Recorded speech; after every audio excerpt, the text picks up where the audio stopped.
हमें हस्बैंड ने अप्रोच किया, वाइफ थी, वो अचानक से काफी सालों का relation, she was good at home, वो कहते हैं कि सारी जगह ध्यान भी रखती है, मेरा भी ध्यान रखती है, she is very caring for the kid, she is very caring for me, everything is good. But मुझे इस बात से सस्पिशन होता है कि अचानक ही ना उसका बिहेवियर चेंज हो गया इन टर्म्स ऑफ कि she has started looking very beautiful, नए नए कपड़े खरीदना शुरू कर दिया है, जो कपड़े हैं और जो ना ब्रांडेड आइटम्स बड़ा खरीद रही है, लुई विटॉन का बैग खरीद लिया उसने, ठीक है, राडो की वॉच खरीद के लाई है, ओमेगा की वॉच खरीद के लाई है। मैंने उससे पूछा भी, कभी स्वरोस्की का एक बहुत बड़ा सेट लेके आई है, मैंने उससे पूछा कि भाई इतनी सारी तो मेरे पास आ कैसे रही है, तो उसने बोला कि मैं ना बहुत हाई प्रोफाइल किटीज में जाती हूँ और जो मेरी फ्रेंड्स मुझे बड़ा लाइक करती हैं, और जो किटी पार्टीज है उससे मेरी फ्रेंड्स मुझे सारी चीजें गिफ्ट करती हैं, लेकिन मेरा इस बात पे विश्वास नहीं है, कोई भी ऐसे किसी को क्यों गिफ्ट करेगा इतनी महंगी चीजें। वो मेरी कसम भी खा लेती है कि नहीं, वो मेरी फ्रेंड्स ही मुझे गिफ्ट करती हैं, they are very high profile, इन चीजों का कोई फर्क नहीं पड़ता है उनके लिए, तो there is nothing, there is just a dust for them, right, जो मुझे वो देती हैं। तो विश्वास हमें भी नहीं हो उसकी कि ऐसे कोई क्यों देगा किसी को भी। तो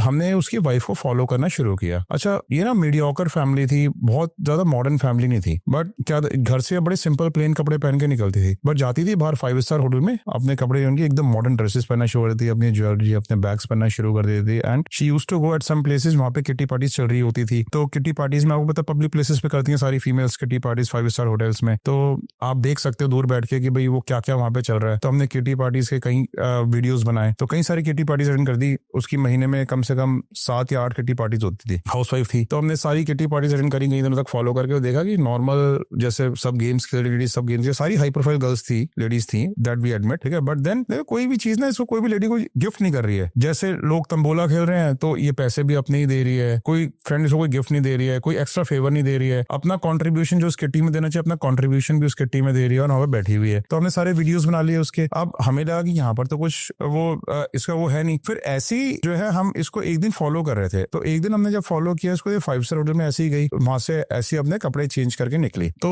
कपड़े चेंज करके दूसरे 5 स्टार होटल में चली गई वहां से। और इस टाइम पे ना वो थोड़ी सी ज्यादा ग्लैमरस थी, ज्यादा ज्वेलरी और शॉर्ट क्लोथ्स पहने हुए थे उसने एंड ऑल दैट, और वो दूसरे होटल में चली गई। अब हम दूसरे होटल में गई तो होटल के अंदर चेक इन करके चली गई अकेले। अब आप रूम एरिया में तो जा नहीं सकते, आप देख नहीं सकते भाई किसके साथ है, तो we waited outside to come. हमें लगा यहाँ पर भी किट्टी होगी और क्या होगा। जब वो बाहर आई तो उसके हाथ में इस टाइम एक बैग था, ठीक है, बैग में हमें लग रहा था कि गिफ्ट्स हैं कुछ, ऐसा आपको देखने से अंदाजा हो जाता है। और फिर उसके पीछे पीछे एक आदमी आया, ठीक है। जब वो आदमी आया, हमने उनके आदमी जब बाहर आया तो उसके जो ना उसने आके अपनी गाड़ी में आया वो, और गाड़ी में आके उसने ड्राइवर की साइड वाली सीट उसका गेट खोला उसके लेडी के लिए, वो अपना बैग लेके उसमें बैठी और दूसरी साइड से जाके उसमें बैठ गया। होटल से बाहर निकलते होंगे सारे वीडियोस बना लिए और गाड़ी में बैठते वीडियोस बना लिए। हमने वो वीडियोस जो अपने क्लाइंट को प्रेजेंट किए, तो ये पता चला कि ये जो पर्सन होटल में चेक इन किया था, ये पर्सन हमारे क्लाइंट का ही अपना बॉस था। बॉस के साथ उनकी वाइफ का अफेयर। हाँ।